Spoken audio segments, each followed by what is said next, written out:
Hey, this video is about adhesive arachnoiditis, and it's about two different things. What medications can I take? What medications do I take? And how do I prove I have it? And so I speak more. I speak for both. I speak for arachnoiditis and adhesive arachnoiditis, but um, nerve root irritation or arachnoiditis is harder to find on an MRI than adhesive. So um, on an MRI, I made an MRI way back, and I'll put the link in there. I'll show you my MRI. It's not the axial view, it's the sagittal view. I'm not an expert, but I know how to pick it out in a sagittal view. I can with an axial view, but I'm not an expert, and I've seen people get it wrong many times. So I'll link my MRI because one of the reasons I decided to do this is because someone actually got their adhesive arachnoiditis diagnosis from that video that I put of my MRI. So that's good to know.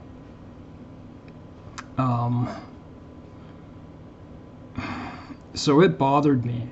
I was bothered. I didn't want to join the adhesive or arachnoiditis community just because I thought, by looking at it all the time I get sick, but it was just the opposite. I like being in the community, and I want to give my opinion after. So I have adhesive arachnoiditis. I didn't know. I had it 13 years without knowing. Mine progressed very quickly at the beginning. It was within 6 months, and then 1 year I was just couch bound for years, and then bed bound. I'm walking now, so it's a lot better, but I have the top level of pain though.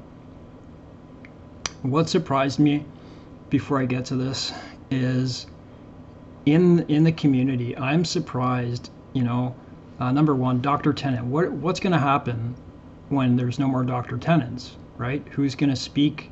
Who's going to diagnose?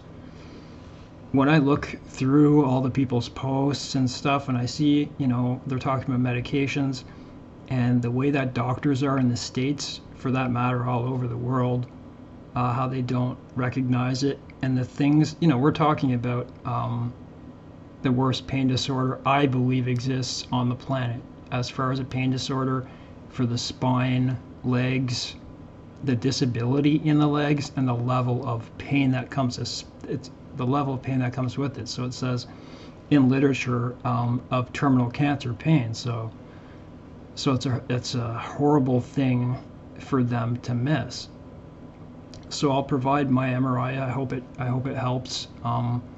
You can see the clumps in the nerve roots and stuff, and I compare mine to a regular one. I recommend if you're doing this, number one, get an MRI. That's number one. You can't get around that. Number two, when you get it, get a copy of it. Get it put on a disc, a USB.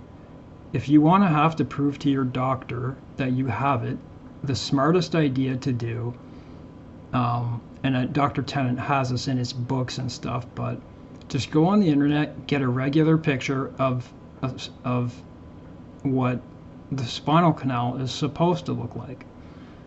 I show it in mine, and so show that, and then put yours next to it, what you see on your MRI. And there's quite a difference, there's like striations, and in adhesive arachnoiditis, there's a lot of clumping and stuff. You can see it.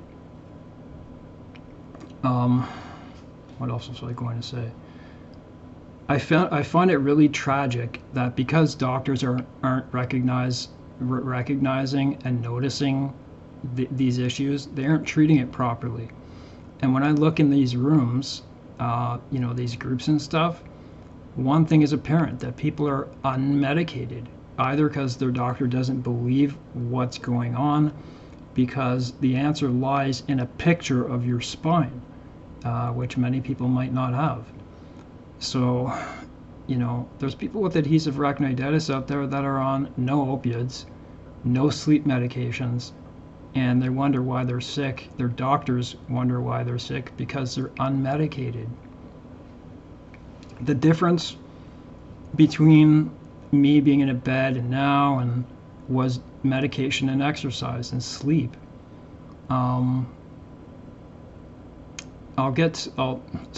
say the medication part. I'll give you my 2 cents of what I know is true with this, with arachnoiditis and with adhesive arachnoiditis. So, number one, you're gonna want to have a good sleep. You're gonna want to avoid addictive medication. Everyone wants to avoid addictive medications, and unfortunately, if you have adhesive arachnoiditis, you may not be able to avoid that. Sleeping medications, I don't like recommending people to take things because they can later come back and blame me. I'll tell you what I take. I take a non-addictive medication. It's a light antidepressant. It's called mirtazapine or Remeron. And so I take that for sleep. That and trazodone, which I used to be on, those are specifically designed for sleep. And they're non-addictive, especially the trazodone. Sure, they can affect other medications and all that, but this is about quality of life. This is about, your sleep is going to be your absolute best painkiller.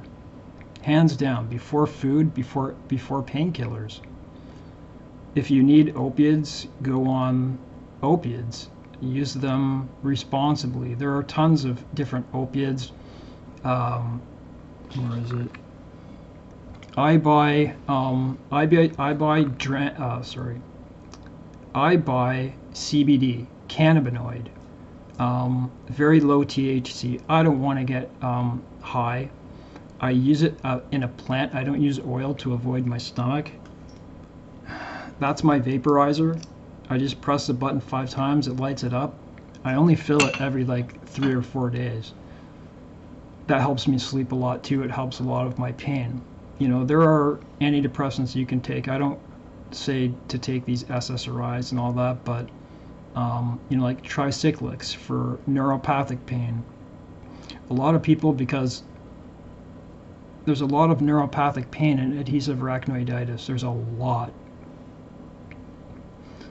Gabapentin or Lyrica, which those medications, by the way, are the same. I already was on it for 10 years before I had this disease, and it helps a lot with the burning in my legs. I don't recommend one or the other because gabapentin came first, then they reverse engineered it to make more money. Lyrica is the same drug, just so you know.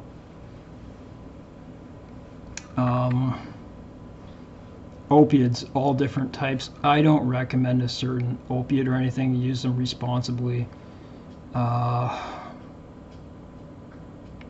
What other recommendations do I have? So that was it, just the medications, and besides that, obviously, you know, your food and exercise, and I know how tough food and exercise can be. Believe me, it took me years just to develop something, but I find it a real tragedy that there are so many unmedicated and, for that matter, uneducated, because there isn't a lot of information. But if you want to learn about it, you know, join a group. So that's what I wanted to say. I hope I didn't forget anything.